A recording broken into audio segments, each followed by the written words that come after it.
नमस्कार. स्वागत आहे तुमचं स्वाद कोकणच्या चॅनलमध्ये. जय सद्गुरू. आज आपण बघणार आहोत बोंबील फ्राय.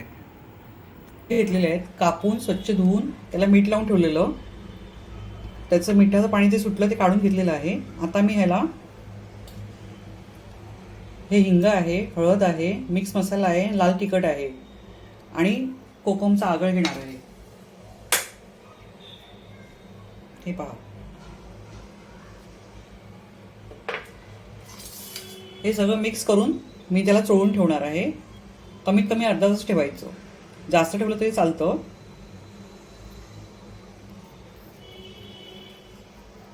हे बघा, हे मी सगळं मिक्स करून घेतलेलं कोकम आगळ मसाला वगैरे तो मी ह्याला व्यवस्थित चोळून ठेवते. व्यवस्थित मॅरिनेशन करून ठेवायचं.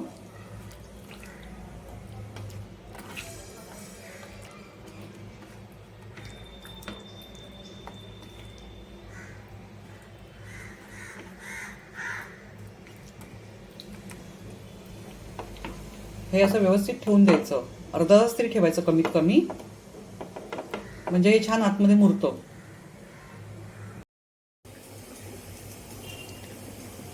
हे पहा, मी 2 चमचे तांदळाचं पीठ घेतलेलं आहे, 1 चमचा बेसन घेतलेला आहे, 2 चमचे रवा घेतलेला आहे, थोडं तिखट टाकलं आणि थोडी हळद टाकली आहे. तुम्हाला हवे तर बेसन तुम्ही घेऊ शकता, नाही घेतलं तरी चालेल. हे सगळं मिक्स करून घ्यायचं आहे.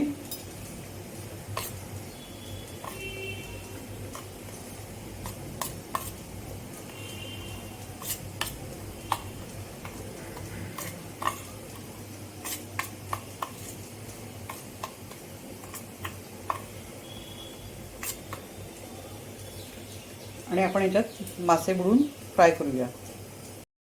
आता आपण बोंबील फ्राय करायला घेऊया.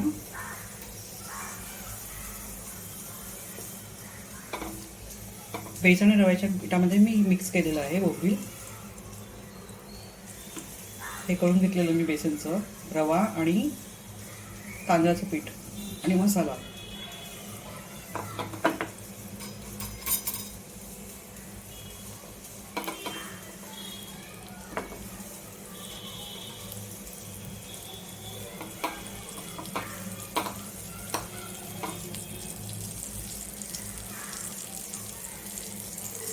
हे पहा, मी मासे फ्राय करायला ठेवलेले आहेत.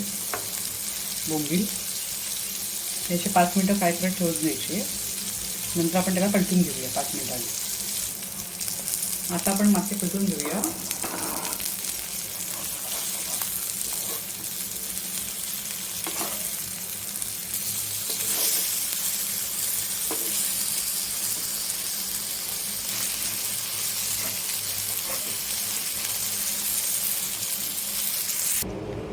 हे पहा, तयार आहेत आपले बोंबील फ्राय.